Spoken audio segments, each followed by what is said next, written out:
ओम शांती। आज 10/1/2026 चे महावाक्य आहे। गोड मुलांनो, तुमची स्मृतीची यात्रा गुप्त आहे।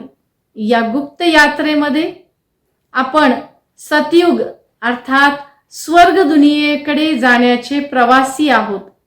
आजचा प्रश्न आहे, स्थूल वतनवासी सूक्ष्म वतनवासी फरिश्ता बनण्यासाठी काय करावे लागेल? उत्तर, सूक्ष्म वतनवासी फरिश्ता बनायचे असेल तर आपलं तन मन धन अर्थात हड्डी हड्डी स्वाहा करावी लागेल। पुरुषार्थ असा करावा लागेल ज्यामध्ये सर्वस्व समर्पण करण्याची गरज पडेल। जेव्हा सेवा करताना देहभानाचा त्याग कराल तेव्हाच आपलं सर्वस्व सफल केल्यामुळे, सर्वस्व समर्पण केल्यामुळे आपण फरिश्ता सूक्ष्म वतनवासी बनू शकू। आजचं गीत आहे, धीरज धर मनवा अर्थात धैर्यता ठेव मानसा, तुझे सुखाचे दिवस लवकरच येत आहेत। आजच्या मुरलीमध्ये काही महत्त्वाचे मुद्दे परमात्मा सांगतात। देह भावना सोडून आत्मभानामध्ये स्थिर राहण्याची प्रॅक्टिस करा। प्रयत्न करा की देहाचं भान विसरलं पाहिजे आणि आत्मस्मृतीमध्ये राहिलो पाहिजे।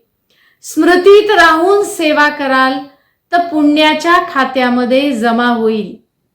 परमात्मा सांगतात, अंतर्मुख राहा। अंतर्मुख राहण्याची सेवा हीच खरी सेवा आहे।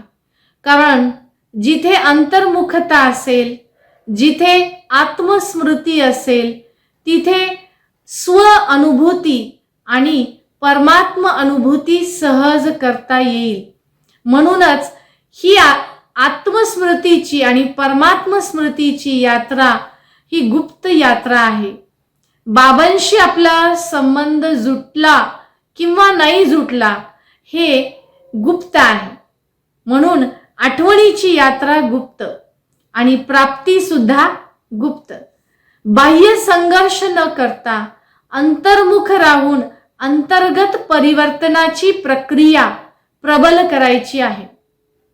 आजच्या महावाक्यामध्ये परमात्मा सांगतात, बाहेर अनेक वाद विवाद आहेत, संघर्ष आहेत, परंतु जेव्हा आपण अंतर्मुख होऊ तेव्हा निश्चितच आपण आपल्या आत्मपरीक्षण आत्मनिरीक्षणाच्या द्वारे आत्मपरिवर्तन ही प्रक्रिया सहज करू शकू।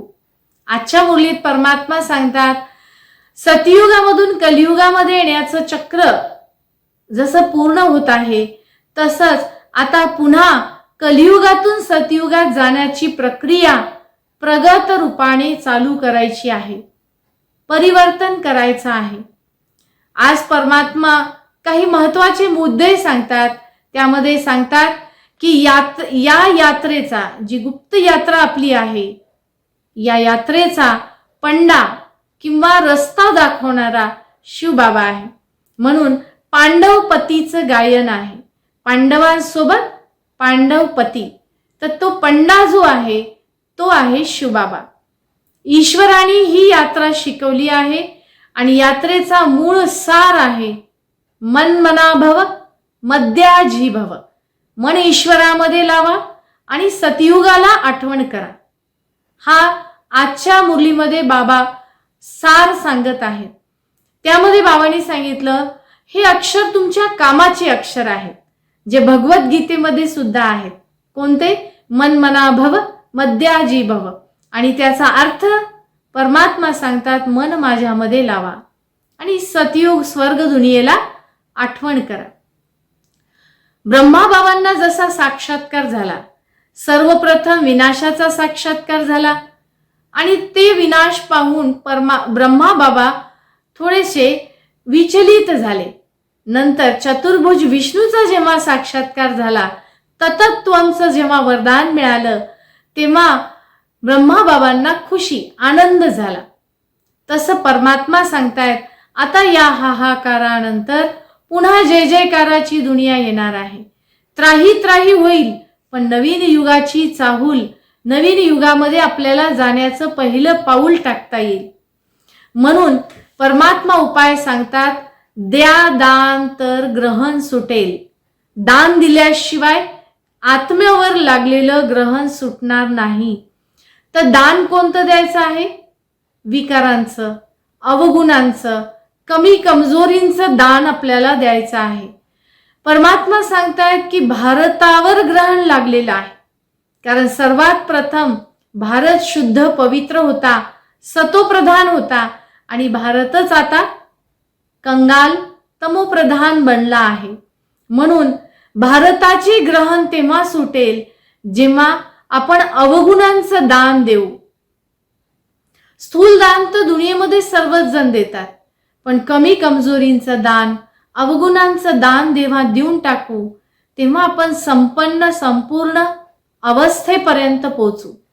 म्हणून परमात्मा सांगतात, आत्म्याला जर गोरं बनवायचं असेल, स्वच्छ सतोप्रधान बनवायचं असेल तर अवगुणांचं दान देणं जरुरी आहे. हे दान सर्वोच्च दान आहे. त्यापुढे बाबा सांगतात, मुलांनी ज्ञानाची धारणा चांगली केली पाहिजे. ज्ञान ऐकणे, त्याला बुद्धीमध्ये ठेवणे आणि त्याला वेळेवर वापरणे, आचरणात आणणे, याला म्हटलेलं आहे कर्मामध्ये धारणा. बाबांनी सांगितलेल्या ज्ञानाची आचरणामध्ये धारणा. भक्तीमध्ये दोन पित्यांचा परिचय होता. सतयुगामध्ये एक देहाच्या पित्याचा परिचय होता.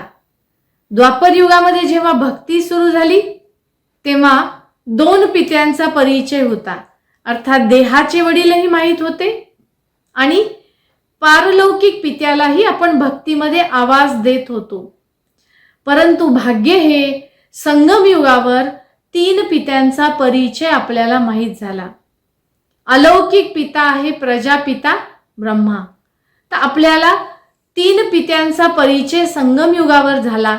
आज परमात्मा सांगतात की अलौकिक पित्यामध्ये येऊन मी तुम्हाला राजयोगाचं शिक्षण देत आहे, पण तुम्ही मलाच अर्थात पारलौकिक पित्यालाच आठवण करा, अन्य कुणासही नाही. शेवटी बाबा सांगतात, हनुमानजी जसं सत्संगामध्ये कुठेही अर्थात जिथे सत्संग आहे, चप्पल बूट जिथे सोडली जातात त्या ठिकाणी बसून हनुमानजी सत्संग ऐकायचे. परमात्मा सांगतात, तुम्ही पण वेश बदलून, रूप बदलून तिथे जिथे सत्संग चालू आहे तिथे जाऊन अन्य आत्मांना जागृत करण्यासाठी ज्ञानाचं दान देऊ शकता. वस्त्र बदलून यासाठी सांगितलं की बऱ्याच जणांना पांढरी वस्त्र पाहिल्यानंतर ज्ञान ऐकावंसं वाटत नाही.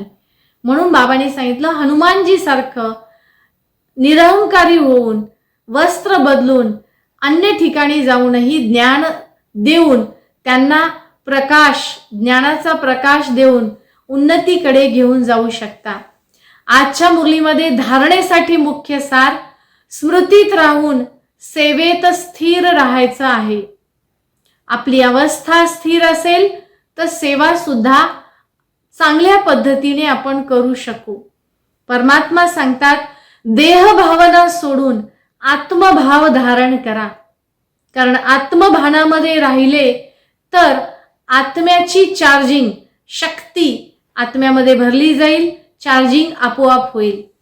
आजचं वरदान, पहिले श्रीमत स्वीकारून बाबांची स्मृती ठेवणारे आणि प्रत्येक परिस्थितीत अव्यक्त स्थितीमध्ये राहणारे असे विजयी आत्मा भव, विजयी आत्मा बना. बाबांची सर्वात पहिली श्रीमत आहे, काय आहे? आत्मा समजून निराकार परमात्म्याशी संबंध जोडून आठवण करा. आत्मा समजून परमात्म्याची आठवण. तर त्यावेळेला काय होईल तर व्यक्त अव्यक्त स्थितीचा अनुभव होईल. व्यक्त पासून वर न्यारी अवस्था आणि बाबांच्या जवळीकतेचा अनुभव. म्हणून साधारण शरीर न समजता बाबांच्या आठवणीमध्ये राहून जर परमात्म्याची स्मृती करत असू तर बाबांच्या आठवणीत अर्थात आत्मस्मृतीमध्ये राहून परमात्म्याची आठवण करत असू तर समानतेचा अनुभव होईल. बाबा म्हणतात, जसं दोन वस्तू जोडायच्या असतील तर त्यामध्ये आधी समानता पाहिली जाते, समान केलं जातं. तसं आत्मा आणि परमात्मा यांचा संबंध जोडायचा असेल तर त्यासाठी मुख्य आहे श्रीमत. श्रीमत हे फाउंडेशन आहे. श्रीमतानुसार जसे जसे आपण चालू, आपल्यामध्ये आपोआपच अव्यक्त अवस्था यायला लागेल आणि ती अव्यक्त अवस्था अव्यक्त परमात्म्यासोबत संबंध जोडण्यासाठी मदतगार ठरेल आणि मग आपण निश्चितच विजयी आत्मा बनू. परिस्थितीवर विजय प्राप्त करता येईल आणि स्वस्थिती पॉवरफुल असेल तर परिस्थितीला बदलणे सहज शक्य आहे. म्हणून परमात्मा सांगतात, परिस्थितीला बदलण्यासाठी अव्यक्त स्थितीचा अभ्यास करा. सुविचाराचा कर्म आत्म्याच्या स्थितीमध्ये राहून करा तर प्रत्येक कर्म श्रेष्ठ बनेल.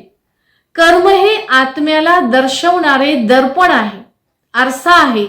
म्हणून कर्माद्वारे शक्ती स्वरूप प्रत्यक्ष करा. कर्म असे व्हावे की आपल्याद्वारे आत्मशक्ती, परमात्म शक्ती प्रत्यक्ष झाली पाहिजे आणि म्हणूनच कर्म हे आत्म्याचं दर्पण आहे. या सर्व गोष्टींना आजच्या मुरलीमध्ये बाबांनी स्पष्ट केलं आहे. सार असा आहे की आपल्याला गुप्त स्मृतीची यात्रा करायची आहे. दुसरं, फरिश्ता सूक्ष्मवतनवासी बनण्यासाठी आपल्या प्रत्येक हड्डीला, हाडाला समर्पित रूपाने सेवेमध्ये लावायचं आहे.